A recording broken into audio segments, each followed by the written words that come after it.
Wagwan my G's. I'm back, playing Pokemon.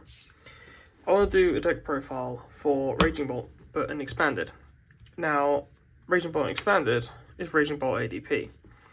Use ADP because versus things like Vileplume or even things like Regidrago, you want to be able to use the limited energy that Raging Bolt actually gets access to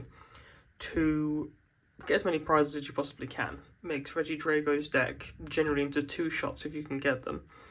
So you can get 3 prizes off V-Star, 3 prizes off V-Star, or at worst, 2 off a body, 2 off a body, 2 off a body, whatever. Then versus Vileplume, you're obviously worse off. You're more incentivized to dump everything because this deck is not really weak to Karen. You can push through so much. And I think it's an underrated deck in my opinion. I think it's definitely underrated. You obviously don't have the best track record. This is not going to be great against a few things. Lugia's pretty good against this.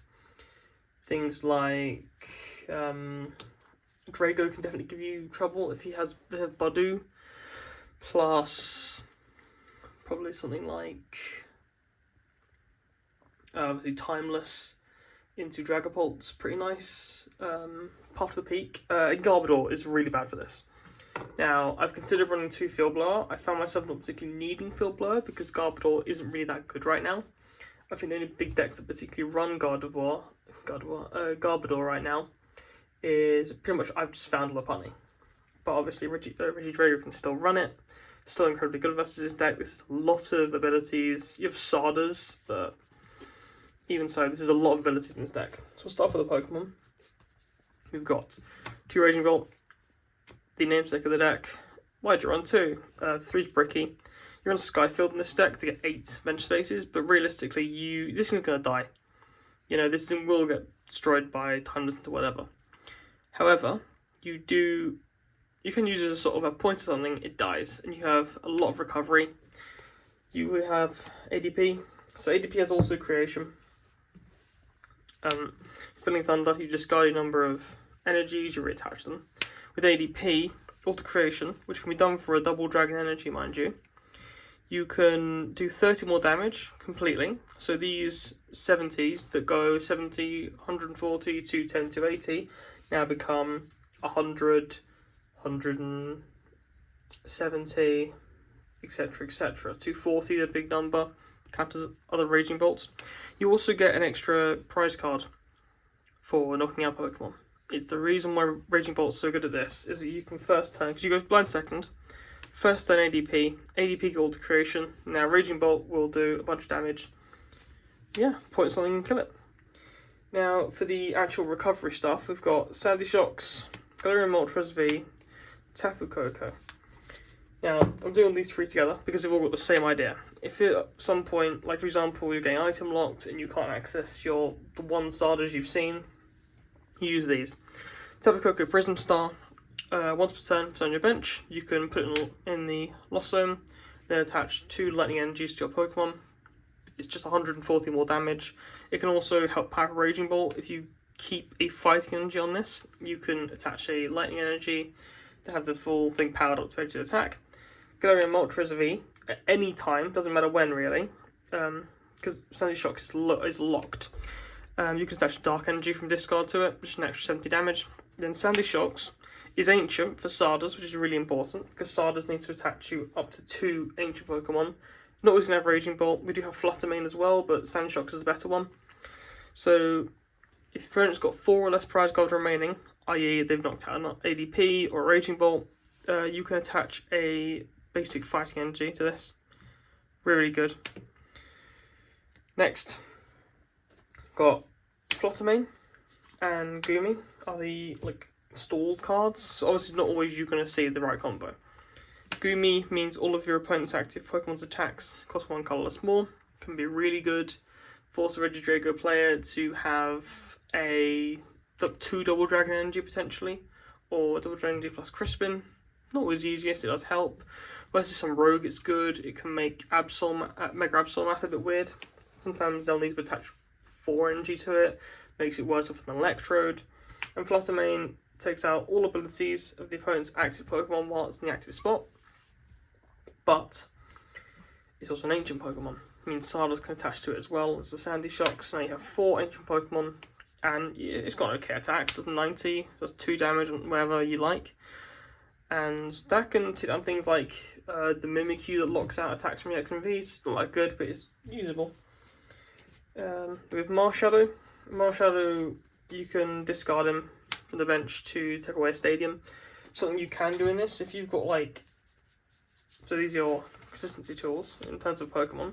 If you've got these on the bench and they're doing nothing for you, you can always go Skyfield, or have Skyfield out, play Marshadow, discard your own Skyfield, remove whatever of these, and then another Skyfield gives you 3 more spaces. Can really help you just keep pace throughout the game, because this deck can burn out potentially. You do want to hit hard, fast, and quick. It's an aggressive deck. Consistency. We have Dedenne and Squawkabilly.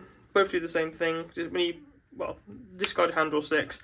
This is only on the first turn, but any time. This is when you play it from your hand. It's where you don't run Nest Ball, you run Quick Ball. Besides, the discard's really good. Latias for you pretty much run all basics. So basically, it says all of your Pokemon have no retreat cost. Always good for pivoting. Crobat lets you draw to the other 6 when you play it from hand, and then Tapu Lele searches for a supporter, can start your Sada chain going. That's all the Pokemon. It's a pretty tight package. You almost always want to see ADP first turn, Raging Bolt on the same turn, start powering everything up. Items. The A-Spec, Secret Box. Arguably the best card in the deck. Play it, you discard 3 other cards from your hand, you get a item, tool, supporter, Stadium. Stadium is obviously Skyfield, searches Sardas. It gets a tool so it can get your Float Stone or your Forest Seal Stone put on a V to start searching. That's also why Moltres is so good, because as well as Crobat, it's another V, and you put Forest Seal Stone on that, search on your card, can again start your Sada chain, can get your ADP out the deck if you need to. It's really, really good. Items can be, there's a quite few good ones. There is obviously Night Stretcher. There is the Team Flare gear. You guys quick ball and stuff. Versus Seekers, it's amazing. And searches. You have 3 supporters in this deck, and they're all pretty damn good at different times. Then the 4 quick ball. These are your best Pokemon search, but you've also got 3 Battle VIP Pass and a Hisuian Heavy Ball. This looks at your prize cards. You get a Pokemon you find there, put it in your hand. It says basic, but the entire deck's basics. And Battle VIP Pass only during your first turn, which is why Secret Box is really good to get this. Get any 2 Pokemon. This can set up your ADP, and it can get a Sandy Shocks. You can get ADP plus Latias, retreat your active, and then bring ADP up, attach Double Dragon Energy, and start going. It's very useful. And Quick Ball discards a card, search for a basic Pokemon. That's incredibly good. Gets your entire deck essentially. It also lets you discard the energies during your first turn, which is amazing, because you want energies in the bin. You want them in your hand, but also in the bin. Next, 3 Versus Seeker, 3 Battle Compressor, 3 Night Stretcher. Night Stretcher gets a Pokemon or a basic energy from your discard your hand. Means you have to run, 2 Raging Bolt and 1 of each of these. You can send them off Battle Compressor as well. Battle Compressor might actually be the best card in this deck, bar none. Search deck for up to 3 cards. That could be energies for Sardas. That could be Sardas for Versus Seeker, which adds back a supporter. It could be, any of these Pokemon to add back off a Night Stretcher. It could be a Raging Bolt if you can't see a ball to get back off a Night Stretcher to start attacking. It could be anything here. Just incredibly, incredibly good card. I would run 4, to be honest with you, but it's a little bit clunky because late in the game, there's not much you want to get rid of. Maybe if you want to split your draws a little bit, but it's less good for that. This deck struggles in late game if it can't chain Sardas even more, and you will run out of steam. And decking out is actually an option in this deck. You can definitely run out of cards. Next, last item, Field Blower. This is something I've considered running as a 2 of. Now, it takes 2 of any combination of Tool and Stadiums. This is how you beat Garbodor.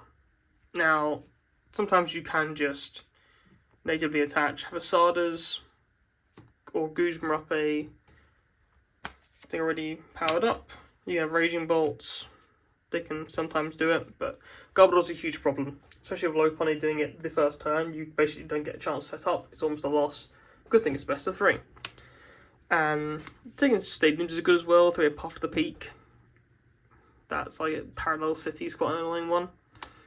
You've also got your own Skyfield anyway. Supporters. Sardas, Guzma, and N. Now N is, for standard players, Iono, but you shuffle it in.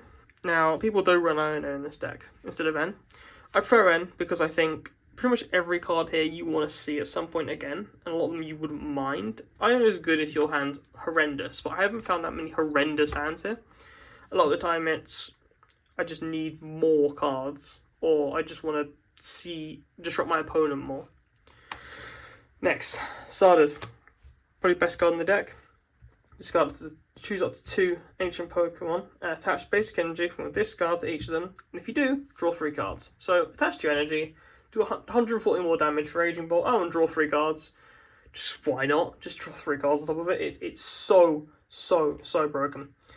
Now, if it was in a better deck than this, I think it would probably be very much more talked about, but it's just such a crazy good card.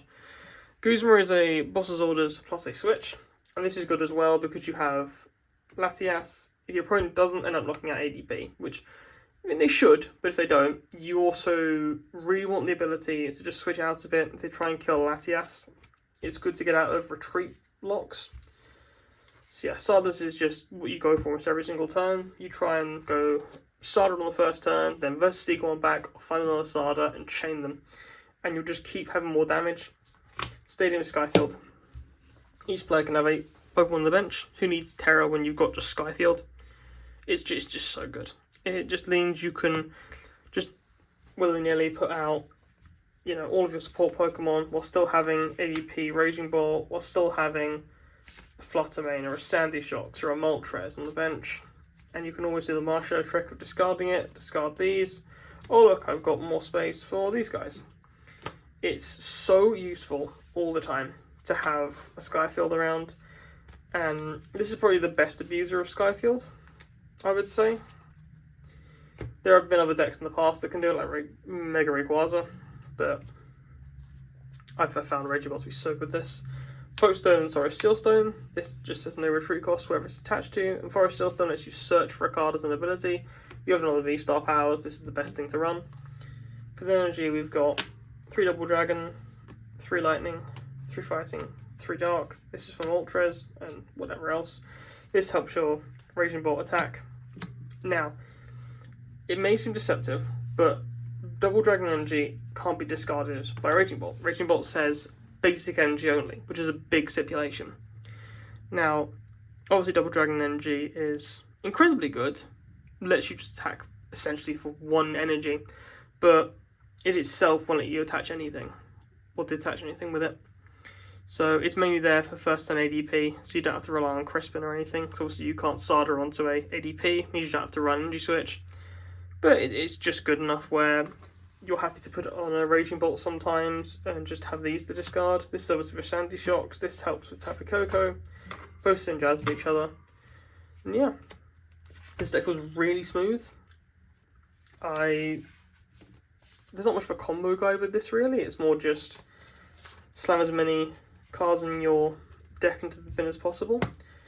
There is a certain way you need to play this deck, and that's to be incredibly aggressive with how you put your cards away.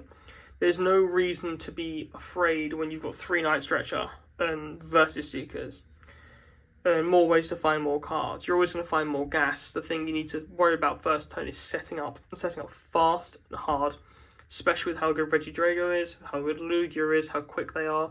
Rhydon's also got a good game against this, especially the Regieleki builds. Rhydon with Regieleki can one-shot a Raging Bolt. It can't one-shot an ADP, that's 280 HP. A lot of things are checking for Regidrago V-Star, which is 280.